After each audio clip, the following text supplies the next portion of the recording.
बैलगाड्या क्षेत्रात असं आम्ही आमच्या बैलाने आम्हाला असं नाव कमवून दिलं का आम्हाला आमच्या वडिलांपेक्षा काय आमच्या आजोबाच्या वयाचा जर माणूस भेटला विशाल भाऊ आणि मोठ्या बंधूला राहुल भाऊच मानणार आज पण.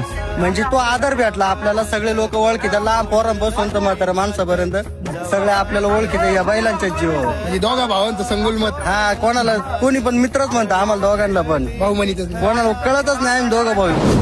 बैल आपण लहानपणापासून टॉप मध्येच पळवला. बैल घेतला त्या दिवशीच फायनलला पळवला होता आपण गोडा बैलात.